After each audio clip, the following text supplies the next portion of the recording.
¿Cómo están? Buenos días, tardes. Qué bueno, me da gusto. Oigan, ¿alguno de ustedes ha visto alguna vez, por ejemplo, la serie esta de Chosen? O también alguna otra, cualquier otra serie bíblica? Bueno, si se dan cuenta, lo que hacen es que toman una historia bíblica, pero le echan un poquito de telenovela, ¿no? Le ponen un poquito ahí de situaciones que pues se le ocurrieron y pudieron haber sido ciertas, pudieron no ser ciertas, pero lo hacen un poquito más interesante, más dramático, más vívida la historia, ¿no?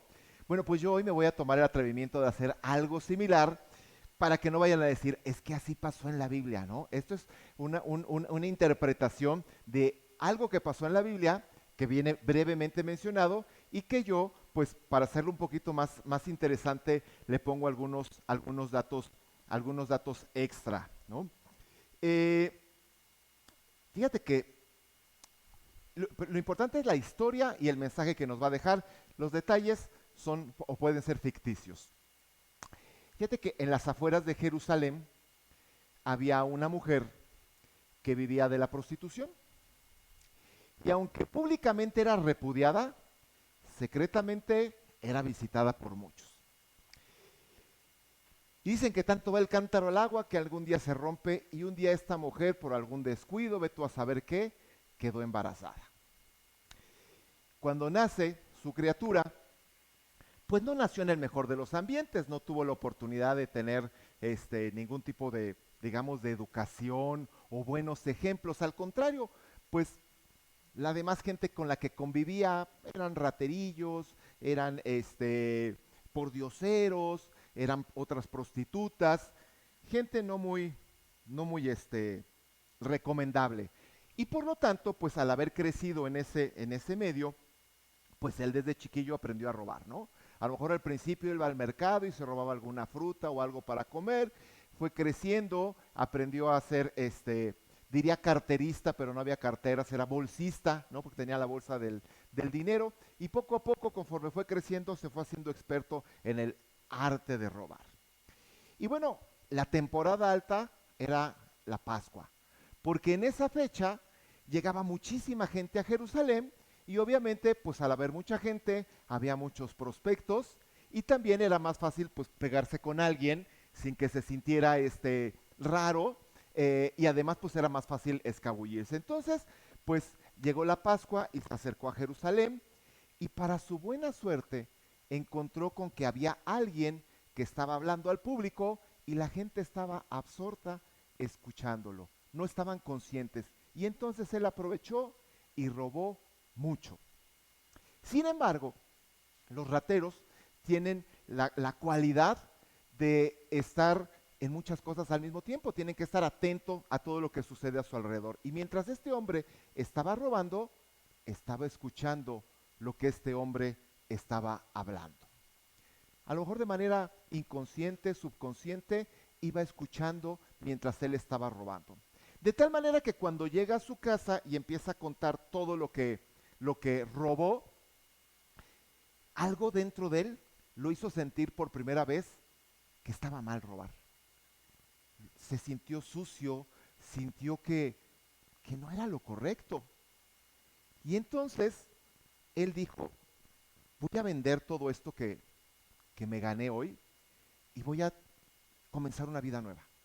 Voy a empezar algún negocio, pero ya no quiero robar, me siento mal, ¿no? Algo había cambiado en él después de haber escuchado a esta persona. Entonces tomó el botín, tomó las joyas y fue con el prestamista.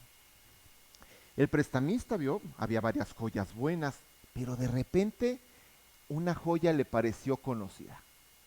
Hace pocos días, él le había vendido esa joya al, al centurión, al encargado de la guardia de Jerusalén, que era amigo suyo, porque le había dicho que su esposa iba a tener un bebé y quería una joya especial. Y él preparó esa joya, se la vendió y resulta que la tenía este hombre.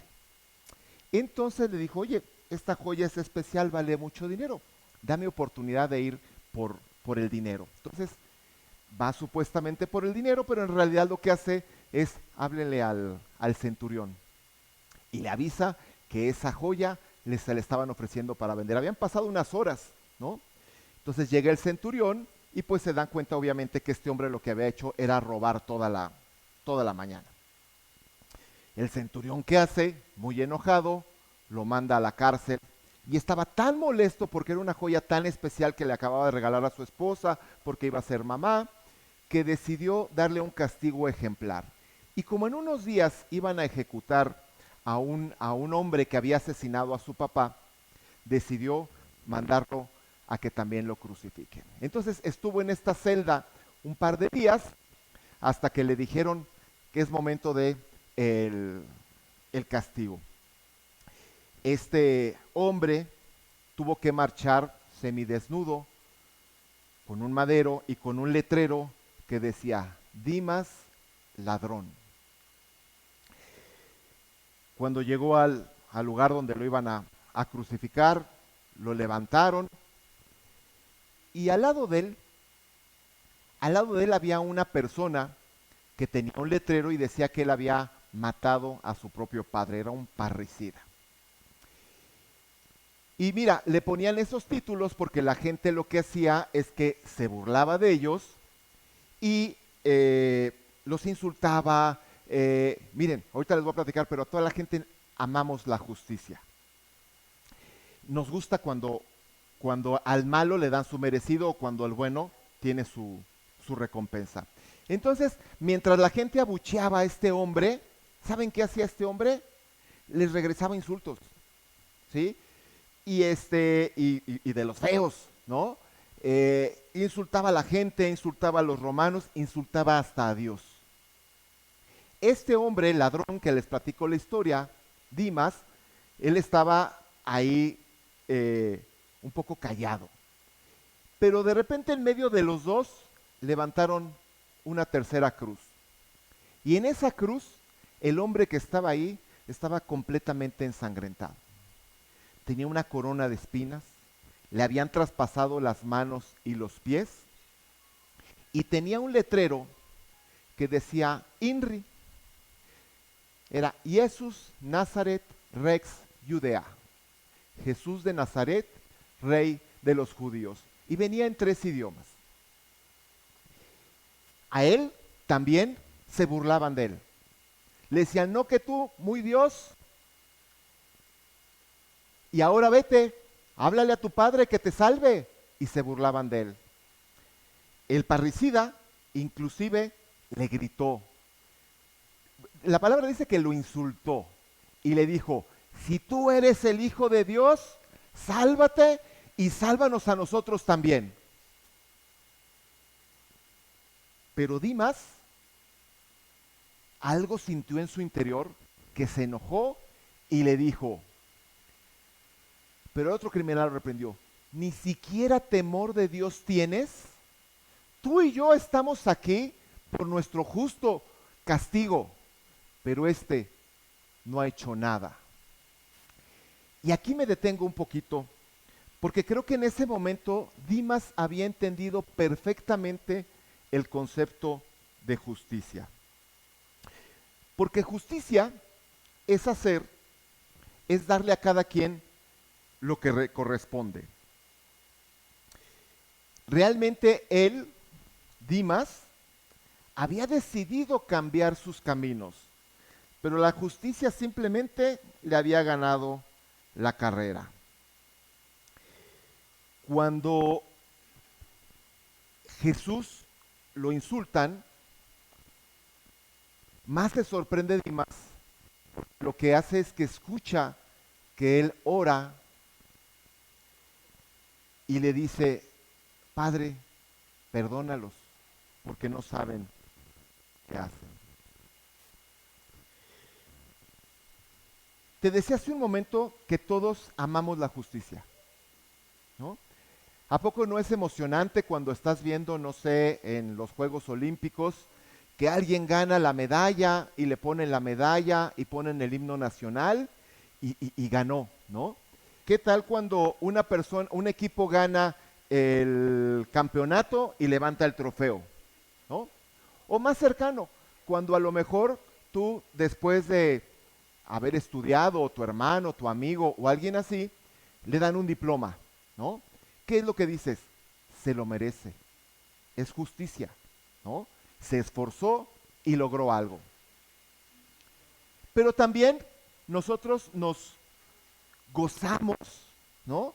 Nos sentimos satisfechos cuando al criminal, al corrupto, al ladrón, etcétera, recibe su castigo, ¿no? También decimos, se hizo justicia. Nos encanta la justicia, pero ¿qué tal cuando la justicia recae sobre ti? Porque déjame decirte, nosotros hemos ofendido a Dios no una, ni dos, ni tres veces. Hemos sido rebeldes, hemos sido malagradecidos, hemos sido pecadores. Y la palabra de Dios en Romanos 3:23 nos dice la primera parte que la paga del pecado es muerte. Es decir, merecemos la misma suerte que Dimas. Y eso sería justicia, recibir el justo castigo por nuestra conducta.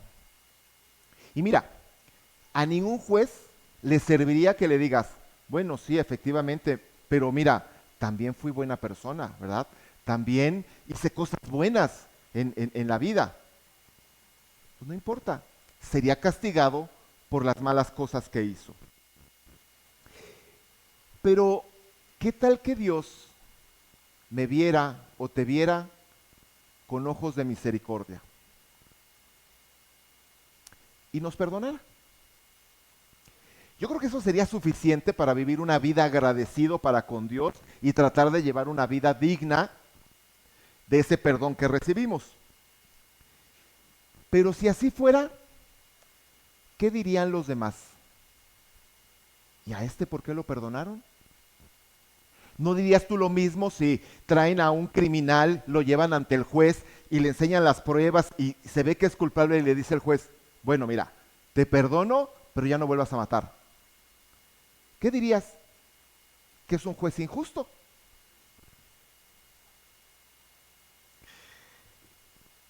Entonces Dios se enfrenta con un dilema. Te ama, me ama, pero es un Dios justo. Merezco castigo, pero Dios me ama. Y entonces decide tomar una decisión dramática, drástica. Decide él mismo pagar mi condena.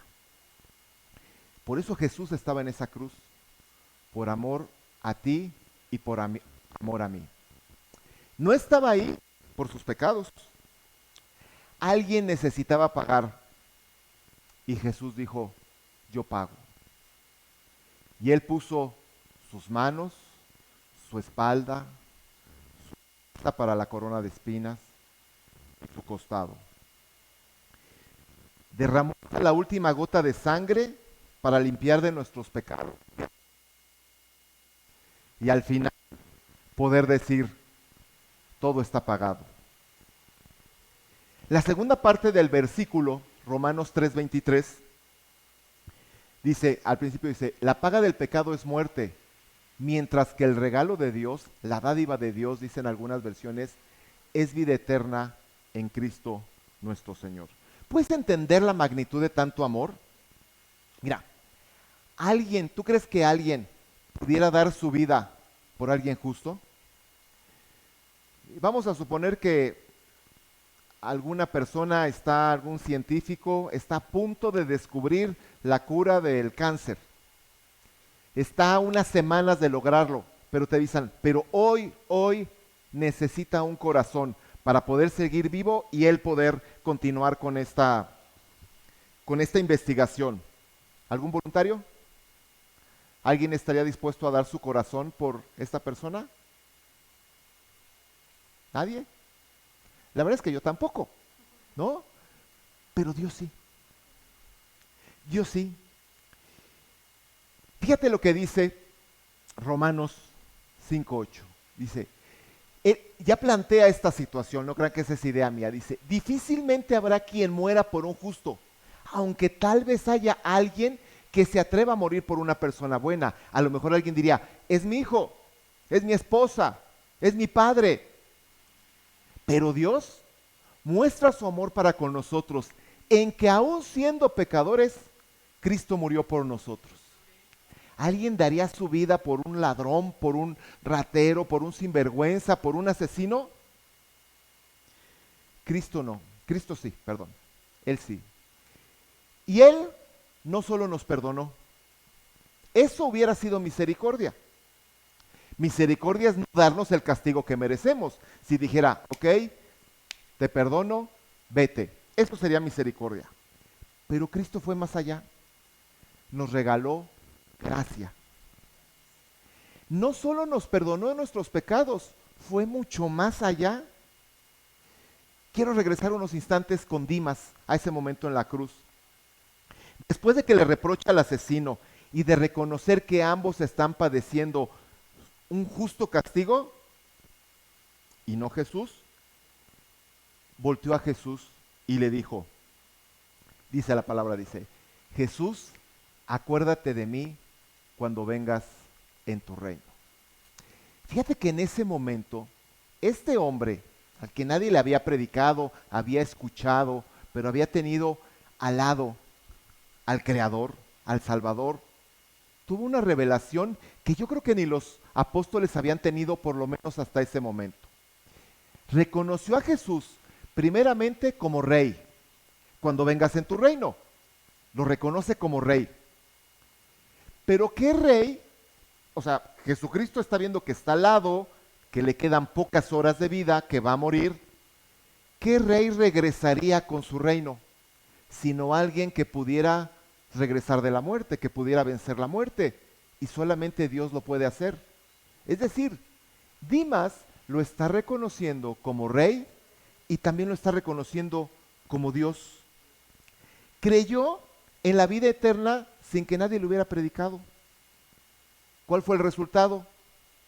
Jesús le respondió, te aseguro que hoy estarás conmigo en el paraíso. Le contestó Jesús. Dimas no tuvo que bajar de esa cruz para empezar a llevar una vida ejemplar, para ahora sí portarse bien. No tuvo que hacer ninguna buena obra para estar ese mismo día en el paraíso. Lo único que tuvo fue fe.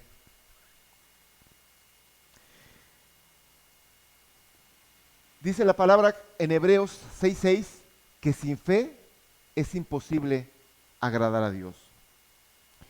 Y Dios nos salvó porque también en su palabra en Efesios 2:8 dice lo mismo que nos dice a nosotros. Dios los salvó a nosotros por su gracia cuando creyeron. Ustedes no tienen ningún mérito en eso. Es un regalo de Dios. El perdón de pecados y la vida eterna es un regalo inmerecido de parte de Dios para con nosotros, en el cual nosotros no tenemos ningún mérito. Nuestro único mérito sería aceptar ese regalo, ese precioso regalo. La salvación es por fe. Yo sé que nos han enseñado que nada es gratis, ¿no? Es que es gratis la salvación. Y tú dices, no, es que nada es gratis. Bueno, tienes toda la razón. Nada es gratis. La salvación para ti es gratis, pero a Jesús le costó la cruz.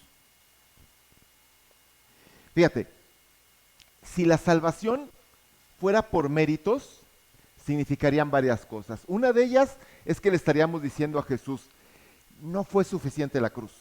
O sea, sí ayudó, sí me dio unos puntos extra, pero no fue suficiente. Yo tengo que hacer ciertas buenas obras para poder llegar al cielo. Entonces, si fuera por obras, entonces la obra de Jesucristo no fue completa. Entonces pensaríamos que es un Dios sádico que mata a su propio hijo, pero no es suficiente. Pero además, ¿te imaginas cómo sería el cielo si la salvación fuera por méritos?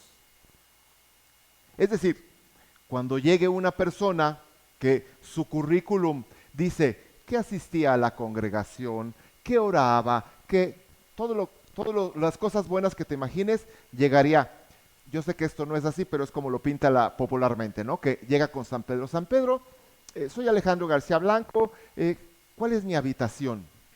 ¿No? Porque yo me lo merezco. Mira, yo hice, es decir, me lo merezco, vengo por lo que me merezco. No me estás haciendo ningún favor. Yo ya pagué por mi salvación. Imagínate. Sí, claro, sí. No, felicidades, pase usted, bienvenido, aquí tiene su suite, pastor. ¿No? Y entonces yo paso y empiezo a platicar. ¿Qué hubo? ¿Y tú qué haces aquí? No, no, yo ayuné 40 días para poder tener el don de la sanidad. ¡Guau! Órale, pues ¿qué crees? Otro dirá, yo oraba todos los días. Y otro diría, yo oraba en la mañana, en la tarde y en la noche. Y otro podría decir, y yo me iba de rodillas a la villa. Y yo cuando me iba cada tres pasos, me daba una machincuepa, ¿no? Y entonces se convierte aquello en un concurso de a ver quién hizo más. Si así fuera el cielo, imagínense cómo sería el infierno. El cristianismo, a diferencia de cualquier religión, es que la salvación ya está pagada.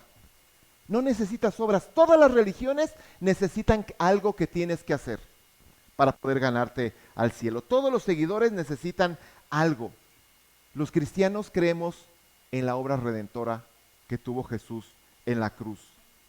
Y entonces las obras son la consecuencia de la salvación y no son lo que yo necesito hacer para ser salvado. No es un requisito las obras, y lo acabamos de ver con Dimas.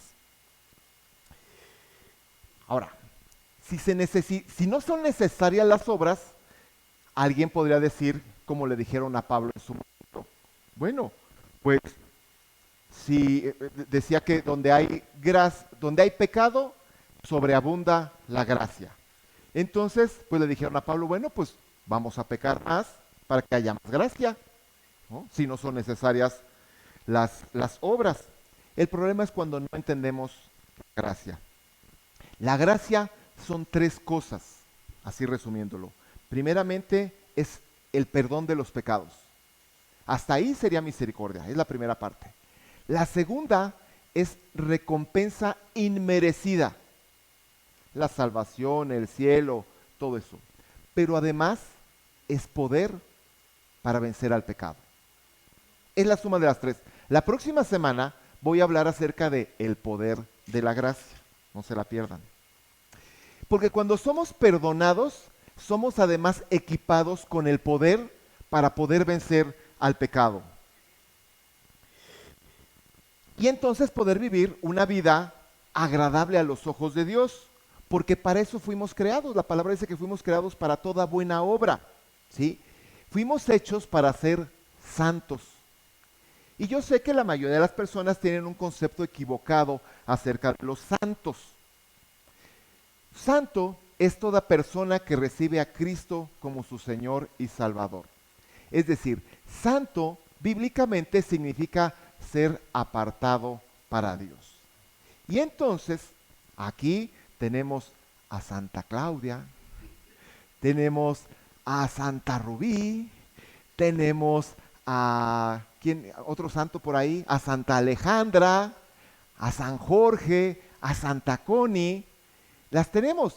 ¿Por qué? Porque ser santo no es que hayas llevado una vida ejemplar y tengas la capacidad de hacer milagros. Bíblicamente, toda persona que recibe a Cristo es apartado para Dios, apartado para buenas obras, y eso es ser santo. Ahora, no es lo mismo, eso no significa que un santo es perfecto, porque a veces confundimos la santidad con la santificación. La santidad es inmediata y es en el momento en que yo recibo a Cristo, paso a ser santo y mi nombre es anotado en el libro de la vida y tengo la certeza de tener la vida eterna y tener la bendición de Dios porque he sido adoptado como hijo de Dios. Dios me escucha. La santificación es el camino para llegar a ser como Él. Es cada día renunciar un poco a mí para ser más como Él y menos como yo mismo. Es un camino.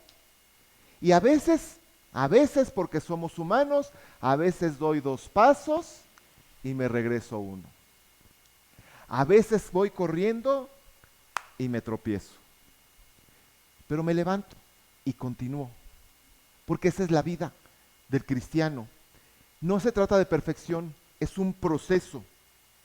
Entonces, mientras que la santidad depende 100% de la obra que ya hizo Jesucristo en la cruz, la santificación sí depende de mí, de mi esfuerzo, de mis obras.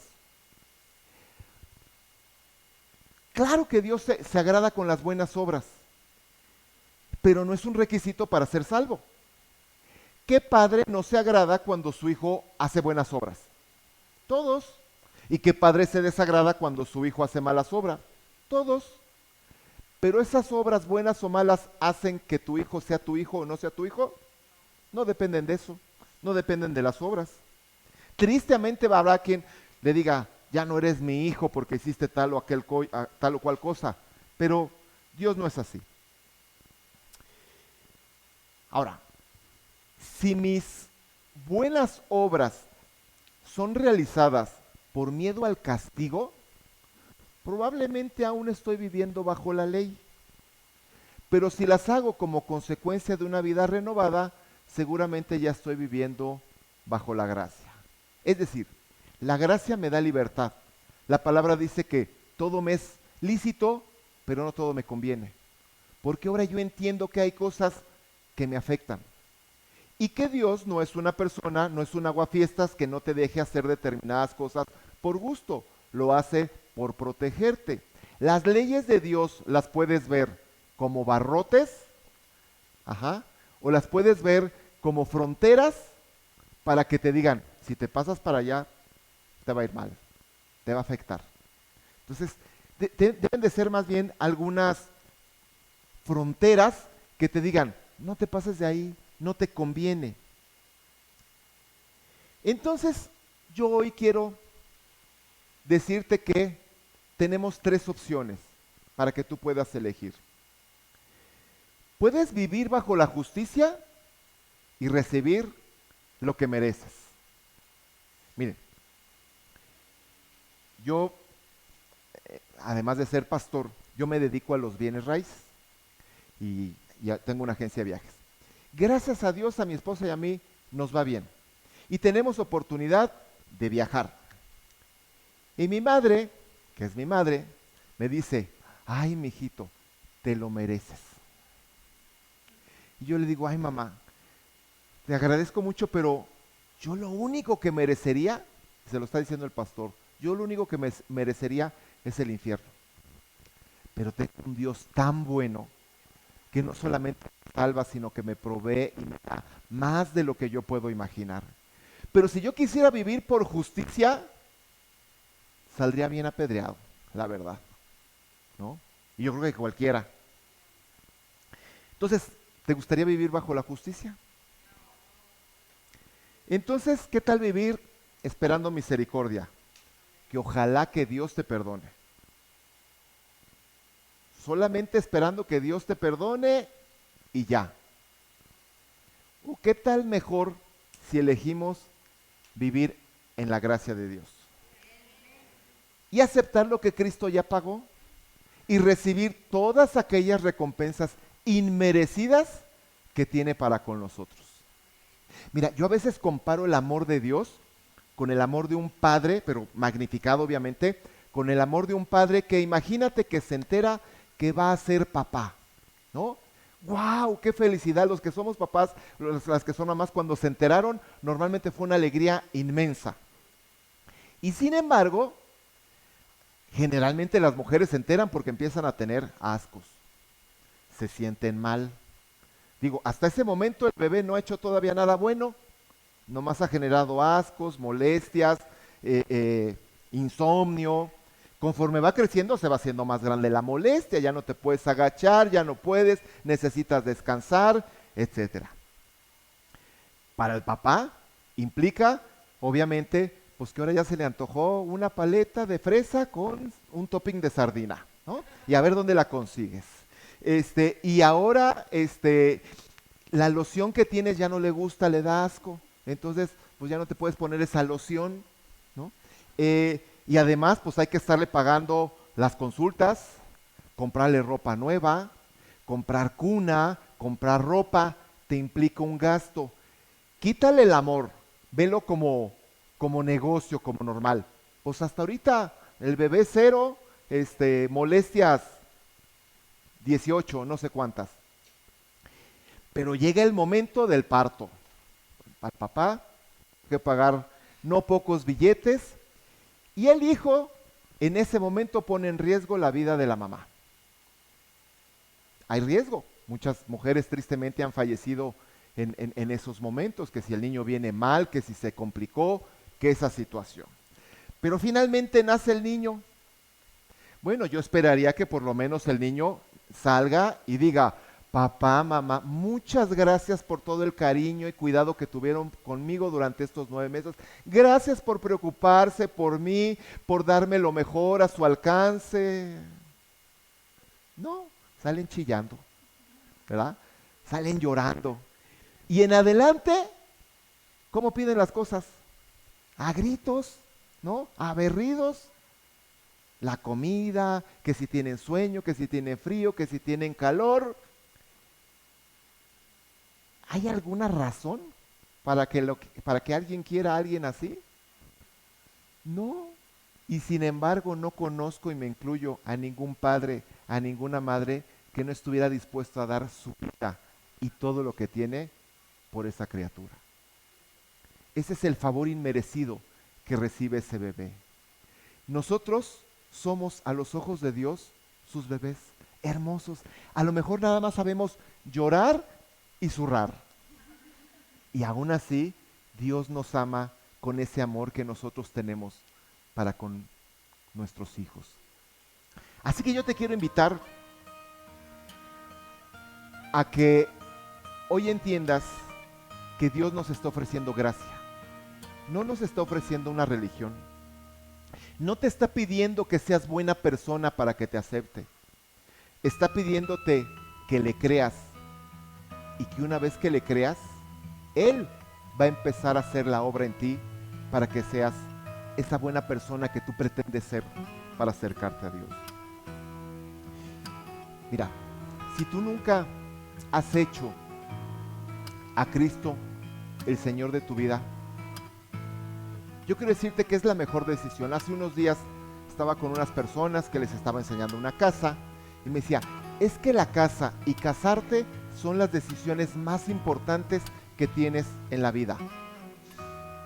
Hay una que antecede. ¿Qué decisión vas a tomar con respecto a Jesús? ¿Vas a pensar que es un gran maestro, un ejemplo? A lo mejor hasta inclusive lo reconoces como Dios. Crees que Él es Dios, pero no le crees. No le buscas. Te dice lo que hacer y dices, ahorita no, gracias, ¿no? Otro día. La decisión que tomes con respecto a Jesús va a cambiar dos cosas bien importantes. Tu vida aquí en la tierra, puedes decidir vivir bajo la bendición de Dios o puedes decidir vivir bajo tu esfuerzo. Al fin que eres bien buenazo, ¿no? Todas las puedes. Puedes intentarlo, pero te doy un consejo. Ríndete a Jesús y Él va a hacer lo mejor para ti. Él es Dios, Él es papá. Puedes elegirlo y tener sobre la tierra, sobre los años que Dios te preste, sus bendiciones. Y no te digo que todo es miel sobre hojuelas. Él mismo nos dijo, en este mundo tendréis aflicción, pero confiad, yo he vencido al mundo. Los problemas se ven diferentes cuando estás en Cristo que cuando no estás en Cristo. Pero más importante aún, porque yo tengo 58 años, ¿cuántos me prestará Dios vida? Ojalá me preste unos 30 años, ¿no? 88, ¿no? Bueno, 30 y poquitos. Pero ¿sabes qué? Esos 80, 90 años, los años que Dios me preste vida, van a ser pocos comparados con la eternidad. Pocos, poquitos.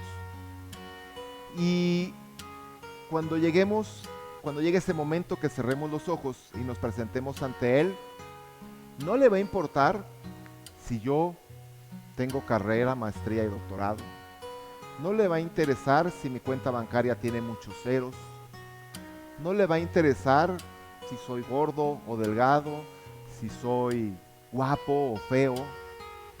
La única cosa que le va a importar a Dios es si acepté el regalo de salvación que Él me ofreció cuando fue a la cruz o si lo rechacé. Porque entonces va a definir si yo entro a su presencia y tengo una eternidad en un lugar que dice la misma Biblia, donde no hay lloro, donde no hay crujir de dientes, donde siempre vamos a estar felices y contentos. O si decido la opción B, alejado de Dios, donde no hay ninguna esperanza, donde no hay nada bueno. A veces la gente dice, ¿y por qué si Dios es bueno, la gente va al infierno? Por su propia decisión. Dios no quiere mandar a nadie al infierno. Al contrario, por eso se hizo hombre, para evitar que la gente se vaya al infierno. Pero nos regaló el libre albedrío. Él no nos obliga, Él nos ofrece su regalo de salvación. Será decisión de cada quien tomar una decisión a ese respecto. Así que yo entiendo que aquí habemos pura gente inteligente que no va a tomar la decisión errónea. Y su palabra dice que es por fe, haciendo dos cosas: creyendo en nuestro corazón y declarando con nuestra boca que Jesús es el Señor, que murió en una cruz por mis pecados y que resucitó al tercer día. Y que si nosotros hacemos eso, podemos vivir bajo su gracia. Así que yo quiero invitarte a que hagamos dos cosas: a que le entreguemos nuestra vida a Jesús y a invitarlo a que nos ayude a poder vivir de acuerdo a su gracia. Que ese poder transformador empiece a actuar en nosotros para beneficio nuestro y de la gente que está a nuestro alrededor. Así que te voy a pedir que cerremos los ojos para concentrarnos nada más y que con voz audible le digamos: Señor, hoy entiendo perfectamente la justicia y sé que no merezco el cielo, pero te doy gracias porque tú pagaste por mí lo que merecía como castigo. Gracias por tu sacrificio en la cruz. Lo acepto y te invito a que seas el Señor en mi vida y que me enseñes a vivir en tu gracia y que con tu poder pueda empezar a vivir una vida agradable a tus ojos. Te bendigo y te doy muchas gracias en el nombre de Jesús. Amén. Quiero dejarte con esto: la justicia me condena, la misericordia me perdona y la gracia me transforma.